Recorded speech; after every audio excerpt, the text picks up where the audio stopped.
everyone. It's good to see you again. It's my privilege to introduce a more recent work of mine, The Holy Spirit in the New Testament, a Pentecostal Guide.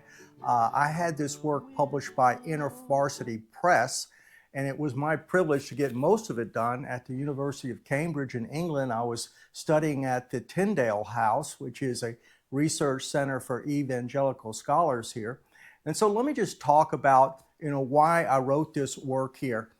Number one, until recently, the area of the Holy Spirit has been neglected by New Testament scholars. A lot has been written about God the Father, that is theology, and a lot about God the Son, that is Christology, but very little was written about the Holy Spirit, exclusively dedicated to the Holy Spirit, that is pneumatology. So it was about time that a work completely dedicated to the Holy Spirit in the New Testament came around here.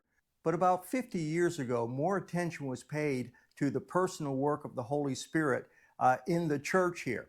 Also, massive studies by the Pew Research Forum on social and religious movements in the world reported that Pentecostalism is the fastest growing religious movement in the world, with adding about 40 to 70,000 Pentecostals or charismatics each and every day. It's estimated that today 25% of Christianity are Pentecostals or charismatics, and it's also estimated by 2050 that 1 in 3 Christians will be a Pentecostal or a charismatic. So, this is the global church somewhat demands a work on the Holy Spirit in the New Testament here.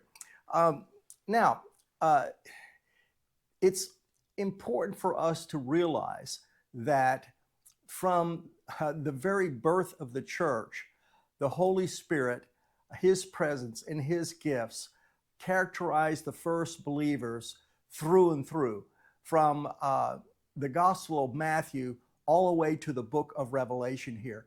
And so my work, as well as giving an introduction to Pentecostalism in the world and as it stands right now, it unpacks the personal work of the Holy Spirit in each and every book of the New Testament. Even in books that do not explicitly mention the Holy Spirit, charismatic activity is reflected in that book. So the New Testament church, I think without a doubt, was a Holy Spirit inspired, a Holy Spirit gifted, and a Holy Spirit movement through and through. One goal of the book is to narrow the gap, if you will, between serious biblical scholarship and the church's experience in the Holy Spirit here.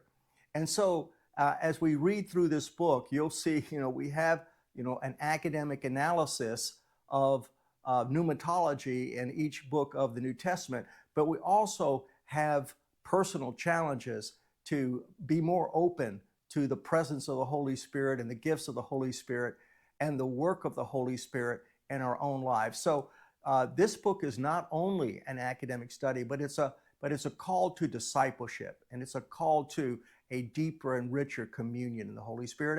And I hope that you can pick up a copy of this book. You can buy it directly from InterVarsity Press, but it's also available on Amazon. It's my hope that as you work through this book, that you'll gain a deeper appreciation for the third member of the Trinity, the blessed Holy Spirit, and that you have a deeper and richer experience in the Spirit of God.